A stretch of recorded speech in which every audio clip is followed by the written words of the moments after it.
Okay, I'm back. It is currently April 20 something, 2024. I did the last video I just listened to today, back in September of 2023. So, as I did with the other times I did videos, I went back and listened to them from start to finish through my workout today, which means I didn't get my workout completely finished today. I got too thought-provoking, and I decided, it was time to come back and do another video. So, um, a lot has happened since I dropped that last video. My amazing mother passed away pretty soon after that.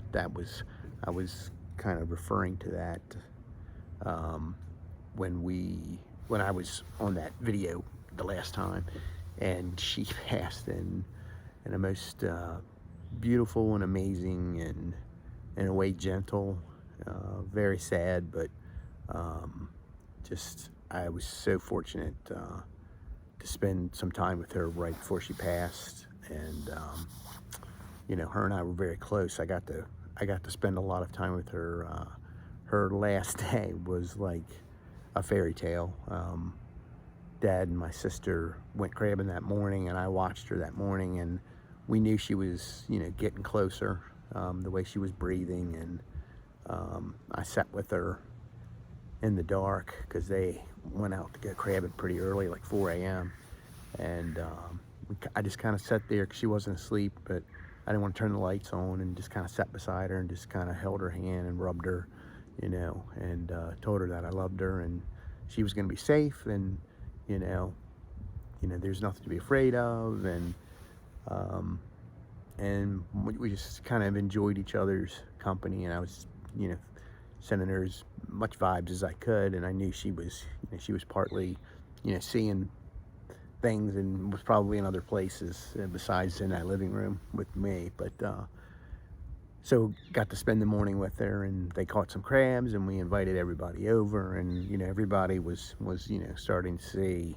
things were getting close, and we had this amazing crab feast, and she was surrounded by her grandkids and her great grandkids, and she even got bopped on the head with a volleyball at one point, and it was uh, it was just a beautiful day, and it was the perfect kind of send off for my mom, who was just an amazing, loving being. Her and Dad, what a team, and she passed the next morning, and which was October 7th, and I got to go back and spend some time with her, and after she had passed, and with the vessel that was her, and she was there. I could feel her, and it was just, I am blessed with so many miracles in my life. It was a dreary day. It was raining, and I got there, and they hadn't contacted, hospice or anybody yet, and went in and, spent some time just holding her hand, and, being there, and family started showing up, and, we just weren't ready to say goodbye yet, and, you know, more and more people came in, and at some point, we called hospice, and then the ball started rolling, and the folks show up to take the body, and they came in. They were very respectful, and it was by then it was kind of a packed house, and they're like, "Is it okay?" They were doing all the right things and asking permission, and as soon as she went out the door, the sun popped out, and all the clouds cleared away, and it was just it was just amazing, and we we all looked around at each other like, it just raining, and we were all kind of wowed by it, and it really helped with the moment, and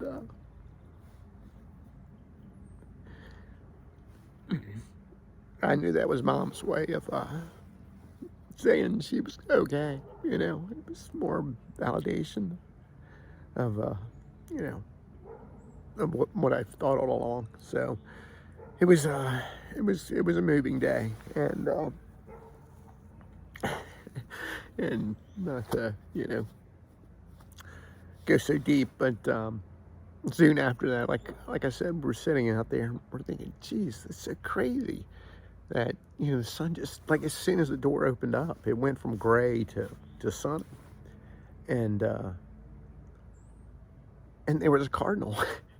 and look, I'm an outdoors guy and I'm a bird guy, and cardinals will go high up in trees, but normally they stay, you know, kind of closer down. They're around the yard more. They're not as high up in trees. But there was this, I mean, it was a very clear red dot in the middle of an oak tree, and I'm in the woods all the time. I'm tuned to look for you know, difference in things that shouldn't be there or what have you. And sure enough, it was a cardinal, which I thought of, you know, some past karma I had with a friend of mine who, when her parent died, soon after, or I don't know if it was, you know, how soon after, there was a visit from a cardinal, and she really thought, you know, it meant something.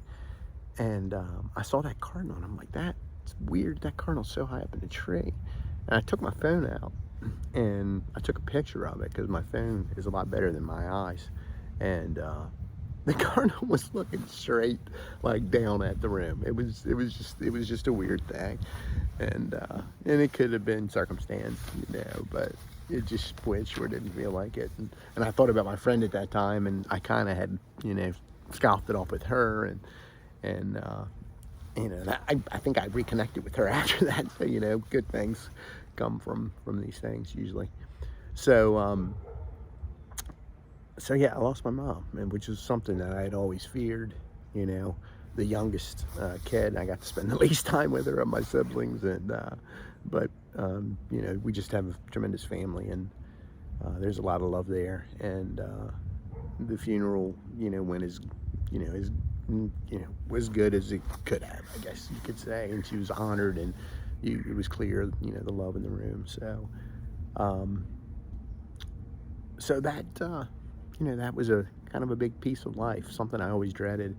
And when you're there, you're just, you know, you're there for the people you love, and you just, you know, you work gently with them to get past the sadness and celebrate, you know, the love that we had. We had everybody back actually to our house the day of her funeral, and the kids were playing, and, you know, the grandkids were playing, and everybody was having a good time, and it's just exactly what Mom would have wanted.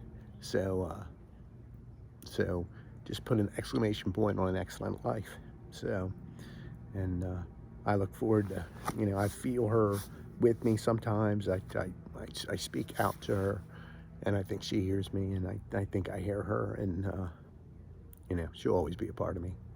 So, and through that same time, my dad's had some medical issues too, but he is a fighter.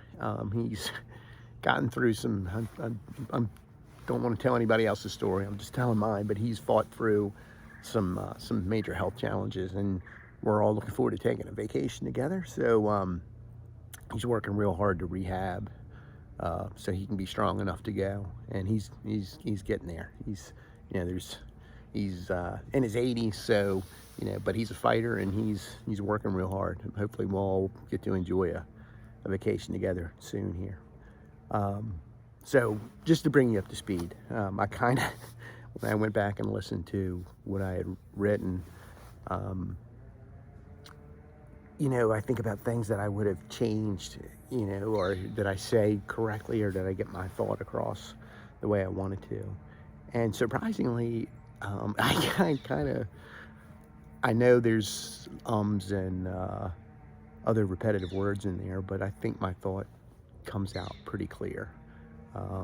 And I think I had led you kind of up on my spiritual journey, but I kind of still hadn't gotten as far. I didn't really kind of realize that I still really hadn't gotten into more and more of the kind of the things that started becoming more and more clear to me. And so I guess I decided I need to, you know, the story's not over. I need to, you know, continue to speak to it. And you'll notice, if you're astute, that this isn't the same part of the woods that I've been doing at my favorite meditation spot. My owls have moved into a tree that's like 15 yards from where I sit and meditate over that creek. So I had to move. I think they have young right now, so I try not to pester them. I do visit from time to time just to say hi, and they pop out, and I've gotten some great pictures of them. But I'm kind of leaving them alone because I know they have young right now. But I enjoyed an amazing fall through all of it. You know, I'm a hunter, and I haven't really talked about hunting much because I know a lot of people find that offensive, and I understand why. But for me, hunting is a very, very spiritual thing. And that being said, I haven't shot at anything in over, I don't know, 8 years. Although I've hunted, whenever I was healthy, I hunted as much as I could. But and I saw plenty of deer.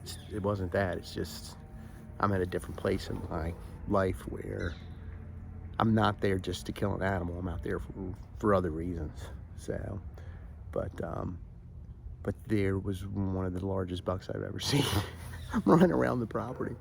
And I spent the whole fall, especially during the rut, which is when, they're going to make a mistake if they're going to make it.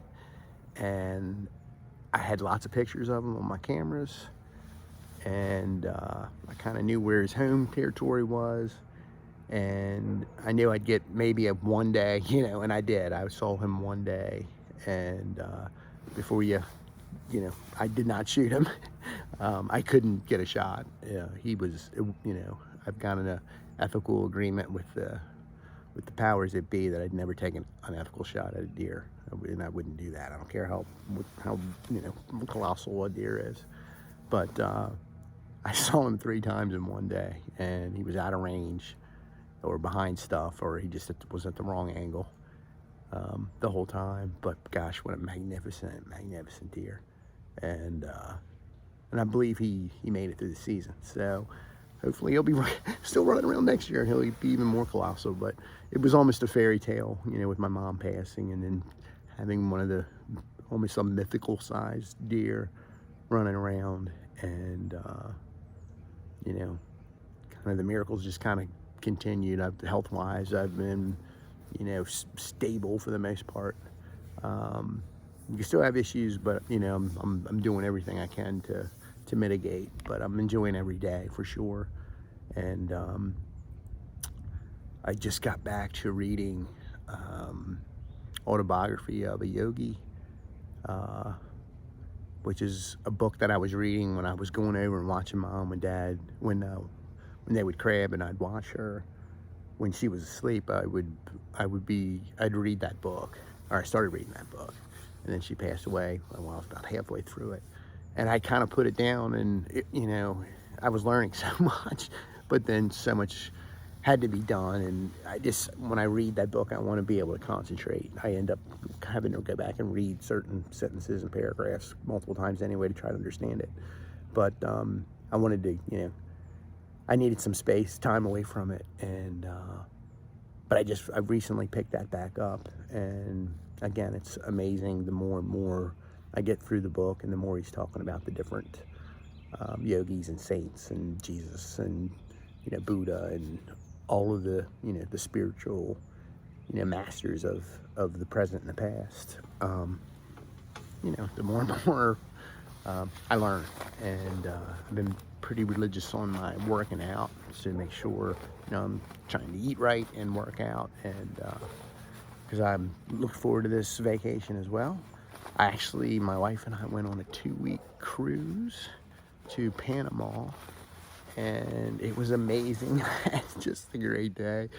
I spent, I worked out every day except one, and I meditated a lot, and but I just enjoyed meeting people and taking in the vibe of the places that we went, and and just enjoying the ship and all the goodwill that seemed to be on. When you go on a 2-week cruise, everybody there is looking to have a good time because they're not stressed about it being over in 7 days, and most of those folks are retired as well. And my wife and I were some of the youngest on the cruise, which is cool. You know, it's kind of nice to be young again.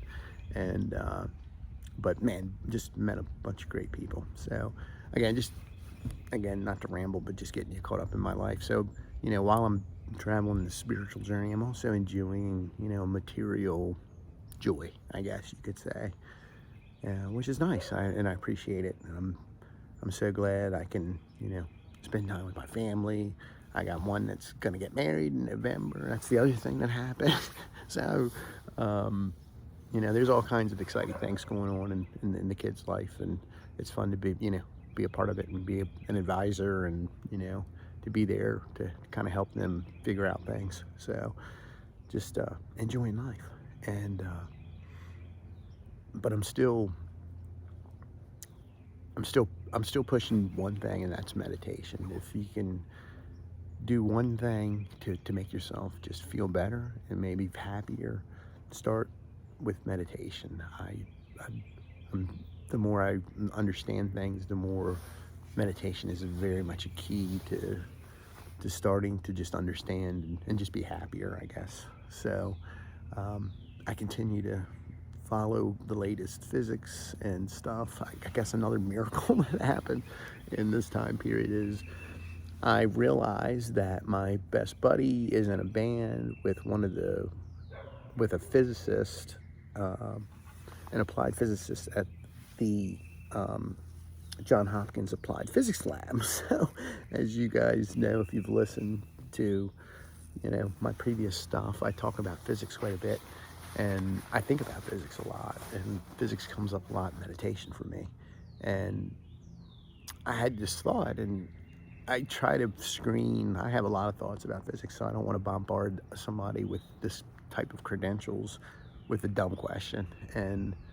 But I got to thinking about, you know, when I talked to you guys about the double slit experiment, and if you've do me any favor, if you're any interest at all, you know, study. I went into detail on it on the last thing, but I got to thinking about that experiment again, because I don't want to be wrong. And I asked the question of, you know, at what size limit does the double slit experiment fail, where quantum physics describes it at the smaller end, but at the, you know, what is there a larger limit? And maybe that's a key to why the particles do the things they do when observed in that experiment. So I put that together as coherently as I could in a text message to this guy, because it's easier to text him a detailed question because he has the expertise to. So I'm very careful that I craft it exactly. I say exactly what I want to say, because I respect his time and, you know, his expertise. And he gave me an excellent reply, and basically a lecture on how even with bowling ball sized things being shot through a double slit experiment, it would still do the same thing. So in other words, the behavior, while it's seen at the quantum level, theoretically, my question was, you know, is the boundary of quantum physics and relativistic physics or Newtonian mechanics, is it a function of just size, so mass? And that's why gravity is not accounted for in quantum physics, but it is in relativistic physics. But both physics work. And I'm like, at what level does one work and one not? Because obviously there's gravity, so where's the boundary? But I mean, that sounds like a very thoughtful thought, but I'm sure other people, as they're learning physics, has the same thought. And but he aptly described, you know, how both physics work. It's just way easier to calculate using quantum physics at the quantum scale versus and vice versa at larger scales. So, you know, it's quantum physics still works, but it's way easier. There's like not enough computing power in the universe to compute it all, is the problem. So you know, again, it's just my luck, I guess. I'd like to have a top level physicist on tap to explain these things to me. And when I have ideas about dark matter and dark energy, which I had also bounced off of him, some ideas about that, and you know, we had some discourse. It's just nice to have somebody with such, you know, level of expertise to be able. It's a wonderful age we live in, I guess I'll put it that way. So, but I guess after listening to everything, it was just interesting to me to see where I was in September of last year to where I am today, and how far, you know, along the journey I've gone. I've really kind of developed a routine of working out, listening to music, yoga, and meditation. Like, I do this kind of, try to do it on the daily, usually no less than 5 times a week, and sometimes I can do it as quickly as, you know, 45 minutes, or I can take, sometimes it takes 2 hours or 2 hours plus, because I spend a lot more time meditating. And, or, you know, I do a lot of stretching and yoga, especially, you know, if I'm starting to feel some aches and stuff. I work real hard stretching and trying to keep my body as, you know, as in good a shape and as limber as possible. So, but at the same time, if I'm not listening to music, then I'll listen to podcasts. And I talked about on the previous things that I've done that these podcasts are they will help kind of follow your passion and your understanding by talking to people who have experienced the things that you're interested in. So if you're starting just to pick up kind of where I left off, if you're looking into the possibility of extraterrestrial interactions, then talk to people who claim that they have had those interactions, and what were they like, and how are they similar to other people's, and does that mean, you know, it was in their mind, or does that mean that maybe the similarities are because they're the same species of being that are doing the same things? But don't just shut down. Be skeptical and look for evidence and evaluate the evidence. And when, you know, there is charlatanism, if you will, call it out and point it out. But where there's evidence, you know, follow it. It's, you know, like I said, you got to meet God halfway. And, you know, you can learn anything if you just open your mind and understand it, and you'll see stuff that's, you know, false, and you start to recognize pretty quickly that, you know, there's a fundamental problem with this theory or thesis, and you can move on. You eliminate the impossible. You know, go back to Sherlock Holmes. You eliminate the impossible, and everything else is what happens. So, but I've just been feeling really grateful lately, and I feel obligated, you know, to kind of continue to, you know, tell my story of my spiritual journey. And, you know, just, it's a simple, you know, way of living. You know, just treat people like I want to be treated. I'm just kind. And when I can tell people are not vibrating at the same level as me, I try to, you know, meet them where they are, and then, you know, raise it. Not in a pushy way or bully way, or, you know, but in a kind and connecting way. And sometimes you can, and sometimes people don't want to connect, and it's part of their, you know, what they're learning too. So I'm learning how to adapt my life to what I'm learning, which is, you know, I guess that's the key, right? What's the point of learning stuff if you don't apply it to your life and then see how it changes your life? And like I say, I've been really blessed. I've you know, had struggles, but that's part of, you know, I think I accepted a long time ago that you're gonna have struggles. So if you want to focus all your attention on, you know, something that you can't do anything more about today, but it's still not resolved, and if you can't put that away and enjoy, you know, and pick it back up when it's appropriate, and, you know, you're missing out on some of the joys of life, you know, because you can't live in the present if you're thinking about the future all the time, or the past. So, but it's just been joyful, and, you know, my spirit guide and I, you know, again, I didn't realize I hadn't even gotten to where more and more where the spirit guide came into play. But we've been exploring together, which is cool. And I'm just looking to see what's going to happen next.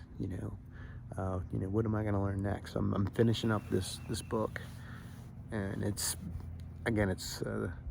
autobiography of a yogi by Paramahansa Yogananda. I'm terrible with Indian names. I've asked for forgiveness of this guy many times when I butcher that name, but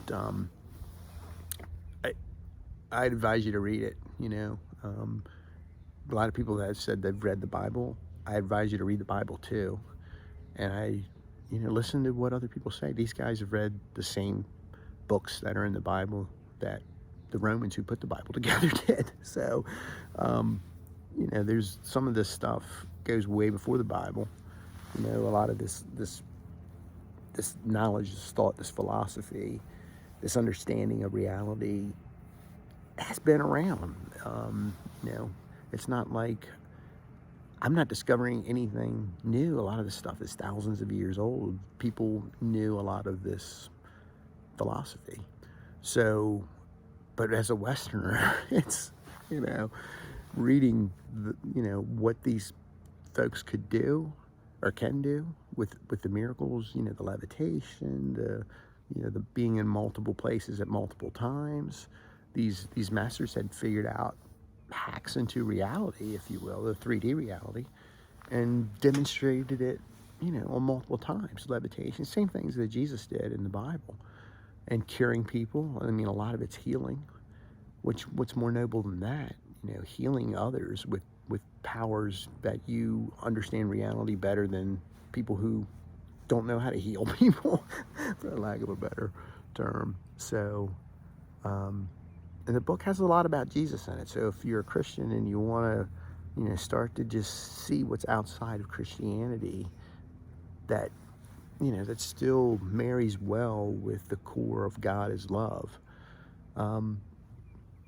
then take a read of this book. I'm not even finished it, and I'm already recommending it, but which I usually don't do that. I don't recommend anything unless I read it to completion, but it's that good.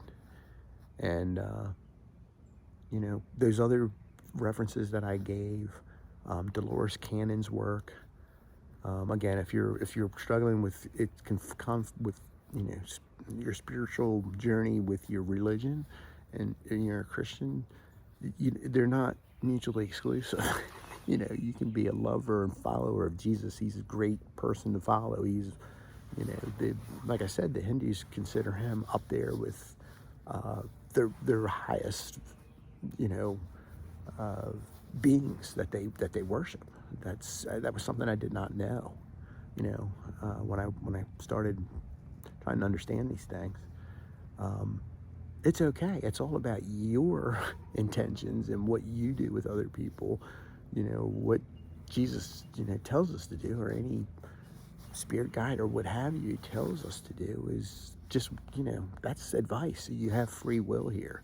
This is the school of free will. One of the things I think about a lot when it gets into philosophy is the concept of free will. The gift, if we have free will here, and it's a free will here, and it's a gift, it means that we don't have full free will, maybe at the higher dimensions. I talk about, this fifth dimension, or, maybe where our higher self is really housed. And we're here learning the effects of free will when it comes to other people's lives. It's almost like we're training so we can live in a society, so we'll get comfortable with, we understand why I can't commit violence, or why I can't steal, or why. I mean, these seem like very earthly things anyway. If you have a concept of a higher utopian base reality, if you will, then these things wouldn't exist there anyway, right? And I think people have kind of gotten a glimpse of it going back to, near-death experience. There's studied a lot of those, and on that Next Level Soul podcast, if you start there, I mean, there's channelers and there's other things that, you know, are fascinating to listen to, but, you know, start where your mind can at least get some reference points, and then you can move on to listening to higher beings giving advice to us in present day right now. And like I said, you'll feel it in your core, you know, what's true and what's not, and what makes sense and what doesn't. And once that starts to happen, you know, just live it, you know, and learn more, and always, you know, meet God halfway, and things just get, you know, seem to get better and better. You know, I was going back listening and to my life, you know, as I told it in the other films about, you know, winning, you know, the PVA Angler of the Year. I mean, to me, that was like, when I first started fishing that tour, I'm like, there's no way, these guys are so good and they can fish any conditions, and, you know, I'm like, I'll never get to that level. And then I started to learn, and, you know, I just, you know, and I never, you know, I never limited myself, and said, once I said I think I could compete with these guys, that was all I needed. And like I said, I ended up winning it one year, and I was in the top like 5, like 3 years or something like that. So like when I went full term, I think I only fished the tournament 5 years full, and but I got in the top 10 in 3 of those 5 years. So, or top 10 or top 25, I can't remember, but it was just like, it seemed unreal to me. So, and like I said, I also, you know, get my master's degree while my kids were young, and, you know, I just basically just did it all at night while I was still working full time. Like, I'm like, how, I don't even know how the hell I did it, but I just kind of went through it almost blindly. You know, I appreciate so much when I was working. I was a banker, and I've reflected on that a lot too since retiring. And I love, you know, I looking back, I didn't understand how much I loved it at the time, but I knew I enjoyed it. And it's funny, the things that you know, in retrospect, as a banker, the most important conversations weren't usually, hey, you know, your loan got approved. The most important one was, hey, we can't do this, or this doesn't make sense to do this because of X, Y, or Z. And that conversation was way more important than, you know, hey, you got approved. It makes sense, you know. You said it made sense. I looked at it. It looks like it makes sense to me. I'll write it up and we'll get it done. And, you know, once you're a banker long enough, you get to see, you know, you pretty much know if a deal's going to work or not. But there's always nuances, and the devil's always in the details. And, you know, I try to, you know, I only want to work with people that are going to tell me the truth. So don't ever lie to me. Don't ever lie to your banker. You know, if you estimate high, I'm probably going to catch it, you know, on your balance sheet. You know, they always overstate assets on there, but you know, that's their job to look at it and go, okay, you know, we know that property and we know it's probably worth this. But anyway, I love being a banker, and when I decided to, I was like, I got to retire. I mean, in my eyes, I was looking at it as retirement, but I had been on bed rest for over 6 months, and my employers were so great about it. Like, my customers, some of them didn't even know, like, because I would just call them and they'd be like, hey, I need to get a, you know, truck loan or whatever, and I'd be like, okay, you know, we got this facility, I'll get it done. We'll get a check to you, you know, and I'd call a branch manager and say, hey, we're going to get this loan done, you know. And for a while, I would, like, if I needed to go out and get a signature, then even though I had, you know, I was dealing with a medical issue, I would just suck it up and put on my work clothes and go. But I spent most of my time in bed, and I would write up loans, you know, because most of the customers, a lot of them I already knew. And I just kind of tried to do everything I could, but it just wasn't fair to my customers, and I knew it. And I didn't want to ever not give them the service that they deserve. And it wasn't fair going through these surgeries. I would be out of commission for, you know, weeks and weeks at a time. So it was time to go. I had worked for 29 years or something like that. And but doing that gave me so much time. And Now that time was in bed. My first 3 years of retirement, I spent pretty much in bed. And when I say that, there were times where I might get up once every 2 weeks because I had a doctor's appointment. And even though I had, a wound I was dealing with, and I still had to go in to see a doctor, but I tried to, stay off of it because clearly, being in my wheelchair caused it to get worse. Being out of my wheelchair, it either stayed the same or could get better, but it was having trouble healing for quite some time. So I found myself in this unique situation where I had access to the internet. I had a television that was as large as the wall I was looking at. I got a YouTube account early on because I met somebody who was like on YouTube all the time. I'm like, what is the attraction in this? And they're like, whatever you want to know, you just search it, and you can, if there's something you want to know, you can figure it out. There's just some video on it, whether it's fixing a plugging a tire, or, as it turns out, physics. So I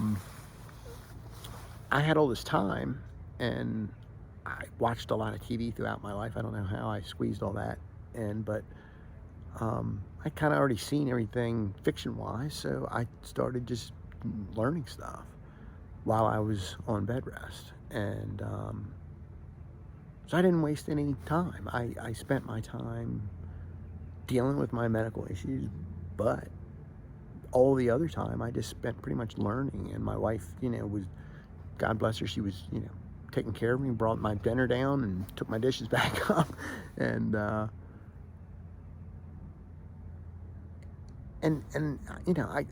lived that way. And it sounded horrible, and it sounds horrible, but you have so much time to read whatever you want, or listen to whatever you want, or enjoy music videos for a day, or, I had time. For me, it was a learning time, and meditation more and more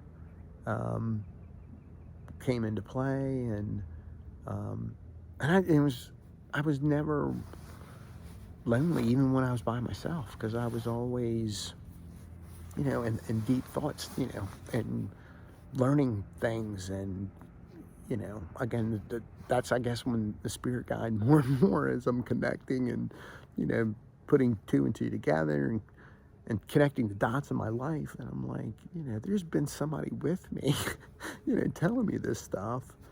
And, who is this person? And, and so you ask, you'll learn, right? So I had already knew that, God was fulfilling because the stuff I was learning, I was like, I never thought there was evidence of this stuff, or I never had any concept of this stuff. So, this spirit guide kind of helped me see more and more of what reality was all about, what these lifetimes are about, kind of the best way to go about living them, if you will, the Christ consciousness view of things, and how to treat people. So again, it was kind of like when I started listening to Sadhguru, I was like, if I get to a point where if they say something that doesn't sound right to me, then I'm not going to keep listening. and I'm still, like, I catch clips of him still. But I think I've listened to almost everything he has out there on YouTube anyway. But I'm the same way with, I hold everybody that standard in a way. And my spirit guide, clearly, if you're going to give me advice from on high, you can't give me bad advice. And she never does. Some stuff is just very utilitarian to making my day better, where, like, so it could be something so I don't spill something or something like that. Or if I don't listen to her, then something gets spilled. So it can be something that simple, or it could be something very deep and, a journey. And once I really got to know her, this is getting caught back up to my second God experience, where God appeared basically through the ceiling of the hospital room I was in. I was very much kind of in tune with my spirit guide for months leading up to that. And like I said, I changed my diet. I was, even though I was in bed, I was doing push-ups. I would do 333 push-ups in a workout. And you burn fat, you get your blood sugar down, and you get healthier. And the wound wouldn't heal, but it looked healthy. It just wouldn't heal. And I said, is there any chance we could do another surgery? And because my spirit guide was like, hey, it's not getting any better. You've done everything you can. It's time to try surgery. And I brought it up, and the people that I was working with were already thinking it. The universe starts to, it'll nudge you along. And if you don't listen, it nudges a little harder and harder sometimes. But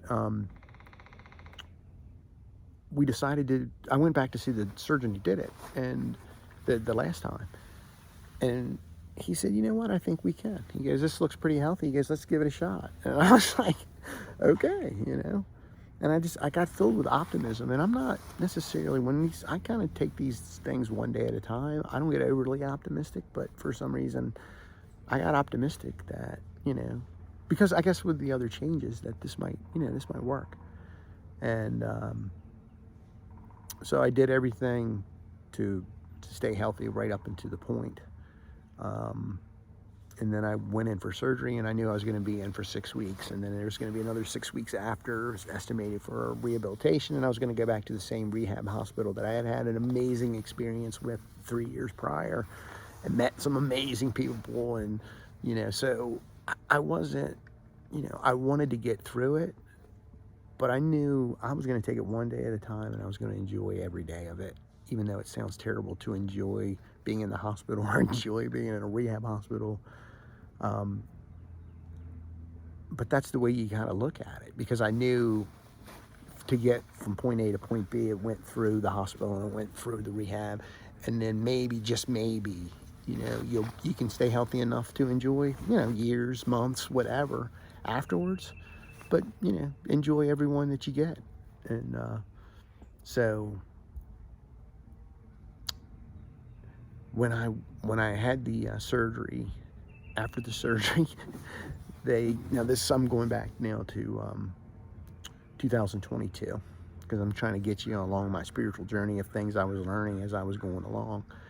And before I went into the hospital, I was studying things at that point, like the phenomena of like hauntings and spirits, people seeing figures and taking pictures with their phones. Like I said, I like to see the evidence. And again, trying to distinguish between what's, a charlatan and what's just somebody saying, hey, this is weird. I pulled my phone out and took a picture of it. And, it was pretty clear to me that these things exist. So I knew I was going into the hospital. And like I said, my spirit guide and I were, we were learning, she's kind of guiding me through all this stuff. And I came up with the idea that I was going to try to reach out, because I figured in a hospital where people pass sometimes traumatically, and which seems to be a correlation of where these things happen. If there's any chance to connect, and I've always been I shouldn't say a skeptic, but I didn't really care about that type of activity, because it wasn't repeatable, and I got beaten into my head when I was in puberty, I guess, that this stuff was considered pseudoscience, so you shouldn't waste your time with it. So I never did, even though I always found the stuff that came into my world anyway interesting. When I had supernatural, if you will, stuff happen to me, I always thought it was fascinating, but I was like, well, must be a figment of your imagination, And so when God talked to me the first time, I didn't tell, like I said, I didn't tell anybody. I certainly felt like the conversation was real, and I was talking to God, but, life is weird, right? So, anyway, progressing through kind of my spiritual journey, I had made plans that I was going to speak to the room. I had 3 years prior to that, when I had my first surgery in 2019, I was in a room that I knew was haunted, because the spirit would play with my phone, and it would play music. and do other stuff. It wasn't just, it was fascinated with the phone, but it would do other things, move cups and stuff around, that kind of stuff. But it was nothing ominous. You know, it might even have been a child. You know, I don't know. It might have been the spirit of a child, I guess I should say. But I was fascinated by it, and you know, like I said, I was learning through my spiritual journey as we were going along, and so I'd have to go back and look at the days, but it was the first day I got in the room, I welcomed myself, I guess. I introduced myself, and if there were any spirits in the room, that I was going to probably be there for 6 weeks. So, you know, wanted to send out loving vibes, and, you know, if anybody wanted to talk or anything, you know, we were neighbors. I'm here, and I recorded it. I recorded it, and I didn't really hear anything, so I think I don't know if I deleted it or whatever. I might have, I don't even remember now. And then I did it like the second night I was there, and things, like I said, things went well with the surgery. So they're like, okay, just lay here for 6 weeks. And I was like, no problem. And so it was, you know, I was like I said, I was reading, I was listening to podcasts, or, you know, reading or just meditating. And by that point I was, you know, really got into meditation, or really was starting to get into meditation. And the next night, like I heard like some clicks and stuff, and and I realized that I hadn't planned for the contingency of, if I did contact anything, I didn't know where to go from there. And my spirit guide was kind of laughing and like, you know, yeah, now what are you gonna do? And my spirit guide is very mischievous in a way, and she's funny, and sometimes we challenge each other, I guess I'll put it that way. And she was kind of like, okay, so I told you, you know, it's not a big deal. There's, you know, spirits. And I was like, you know, it's kind of a big deal to me because I'm learning this stuff, right? And, but she was kind of like, you know, so now what are you going to do? You're a smart guy. You know, you got some things stirred up here. What are you going to do? And that's when it occurred to me I hadn't thought before. So I said, I invited him to come back. I thought back to my conversation with God many years prior to that, and I said, I'll be back tomorrow. And I'm going to, because I waited for a time where I knew there wouldn't be nurses coming in and out.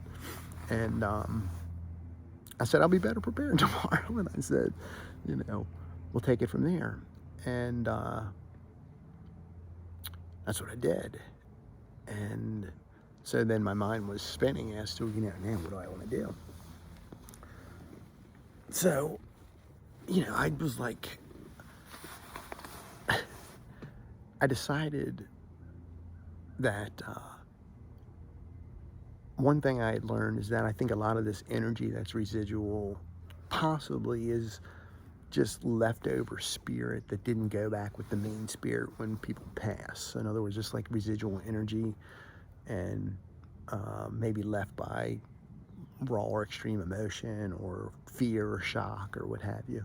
But somehow maybe this manifests. I don't understand all of it, but I don't think it's anything menacing or ominous. I think people can interpret it that way, and if they put that energy into it, then it can, you know, kind of cause this echo chamber issue and feedback where, you know, menacing things may appear, or, you know, things, you know, seemingly bad things can happen. But I'm, you know, I'm very at peace with, you know, if there are spirits here around me right now, you know, I just put out that I'm a being of light and love, and I've had the protection of, you know, God's love, and, you know, I mean you no harm, but if you mean me harm, please move on, and, you know, God bless. You know, that's kind of my approach. And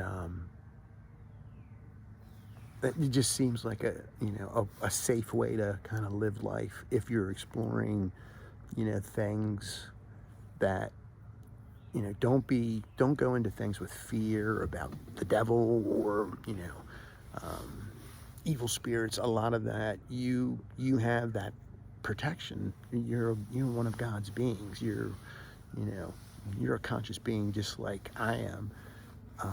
You have protection. Your body may die, but your consciousness is as old as the universe, likely. And I have come to believe that we're all just the droplet of God in an endless ocean of God that is, the universe itself. And it's just a loving energy. And we're here as if in school to learn about, anything that is away from love, anti-love, if you will, or filtered love.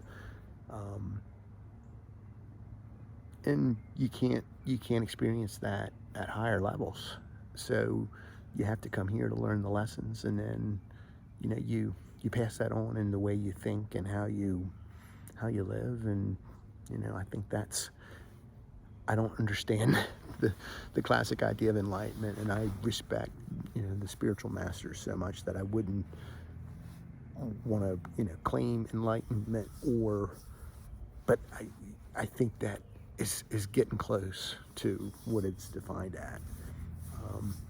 So I know this is the most rambling of my talks, but it's kind of where I was on this journey. So I just thought I would check in, and love and peace to all.